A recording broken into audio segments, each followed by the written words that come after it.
Good morning, students. So, today we will start our next topic of chapter 2, that is growth of British influence. जो kingdom से मैसूर के और मराठास थे वो बहुत स्ट्रोंगर राइवल्स थे किसके ब्रिटिश वालों के second half of the 18th century के अंदर.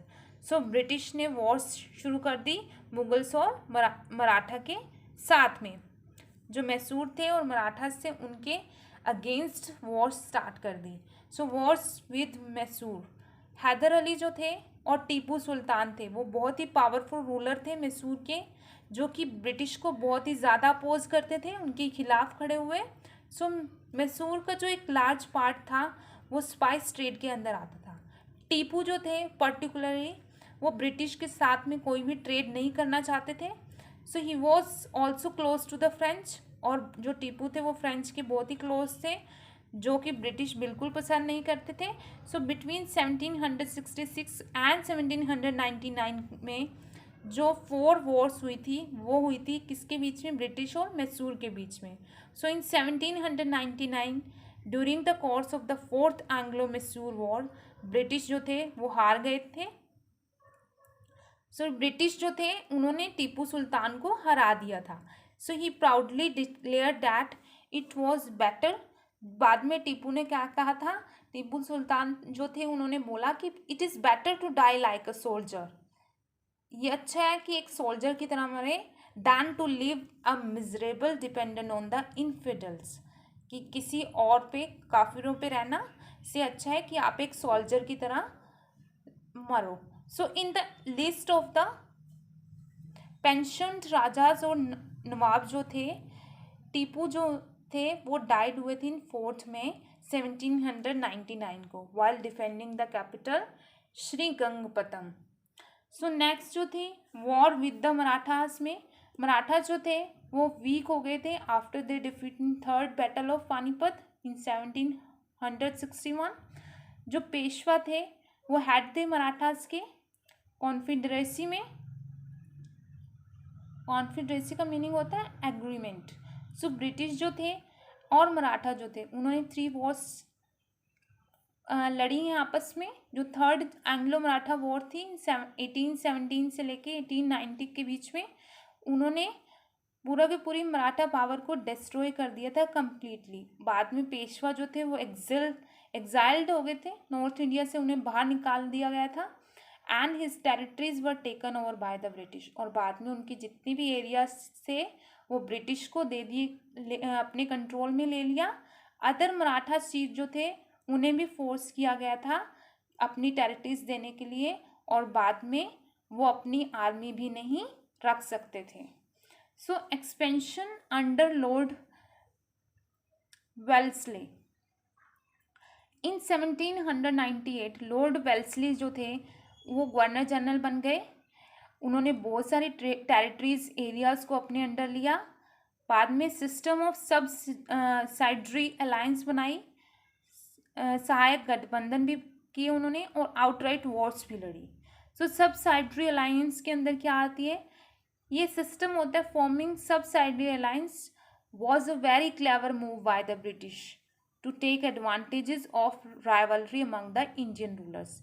कि जो इंडियन रूलर्स थे उनके आपस में जो राइवलरीज थी उनका फ़ायदा उठाया ब्रिटिश वालों ने.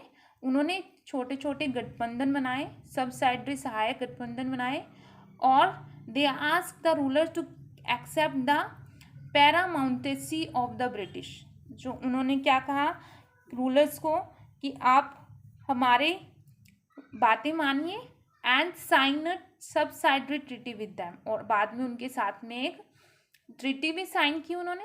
सो ब्रिटिश जो थे वो प्रॉमिस्ड किया उन्होंने रूलर्स को कि हम आपको प्रोटेक्ट करेंगे, जो भी आपके इंटरनल रेबेलियंस आ रहे हैं या अटैक्स कर रहे हैं, आपके राइवल्स जो आपको अटैक्स कर रहे हैं उनसे आपको हम प्रोटेक्ट करेंगे. इंडियन रूलर जो था who sign the subsidiary treaty, जिसने साइन की थी, had to agree to the following conditions. तो जो भी इंडियन रूलर था जो ये ट्रीटी को साइन करते थे, ये उनके बातें मानते थे, उनको फॉलोइंग कंडीशंस फॉलो करनी पड़ती थी. फर्स्ट कंडीशन थी he would not keep an army of his own, कि वो अपनी आर्मी नहीं रखेंगे. He would not have to take permission, he would have to take permission from the British, कि उनको पहले ब्रिटिश से परमिशन लेनी पड़ेगी। अगर आपको किसी के भी साथ में क्या करना पड़ रहा है, किसी के भी अगेंस्ट वॉर डिक्लेयर करनी पड़ रही है, तो उनको पहले ब्रिटिश को पूछना पड़ेगा। He would keep a British army, उनको एक ब्रिटिश आर्मी रखनी पड़ेगी जो कि उनकी प्रोटेक्शन करेगी, और उनको उस आर्मी की मेंटेनेंस भी पेमेंट करनी पड़ेगी। और रूलर्स जो है उसको cede part of his territory to the British instead of maintaining the British army, और जो कुछ पार्ट जो है अपनी टेरिटरी का, अपने एरिया का, वो ब्रिटिश को देना पड़ेगा, सौंपना पड़ेगा।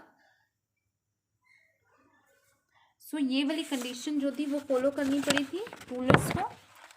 And now last condition was a British officer को रेजिडेंट बोला जाता था, would be stationed at the ruler court, और उसको तैनात किया जाएगा रूलर कोर्ट में, और जो no official of any other European power वो अलाउड नहीं होंगे कोर्ट के अंदर। सो जो सबसाइडरी अरेंजमेंट था वो बहुत ही ज़्यादा एडवांटेज लिए हुए था ब्रिटिश के लिए। सो बहुत लार्ज आर्मी बना सकते थे इंडियन रूलर्स के बेसिस पे। सो जो इनडायरेक्टली कंट्रोल करते थे डिफेंस का और फॉरेन अफेयर्स का, प्रोटेक्ट करते थे अलाइज को, could have overthrown the rulers और अनेक्स हिज टेरिटरी। सो अब सारा का सारा कंट्रोल ब्रिटिश के पास आ गया था कि वो रूलर्स को भी बाहर निकाल सकते थे और उसकी टेरिटरीज को भी अपने अंडर छीन सकते थे जब भी वो विश कर सकते थे। सो रेजिडेंट जो थे वो could interfere in the internal affair of the kingdom to the further interest of the company, और जो रेजिडेंट जो कोर्ट में अपॉइंट होता था वो भी अपने हिसाब से किंगडम्स के क्या कर सकता था, डिसीजन में इंटरफेयर कर सकता था। So on the other hand जो इंडियन रूलर्स थे उन्होंने एक्सेप्ट कर लिया सबसाइडरी अलायंस, और वो बिल्कुल ही डिपेंड हो गए थे ब्रिटिश के ऊपर।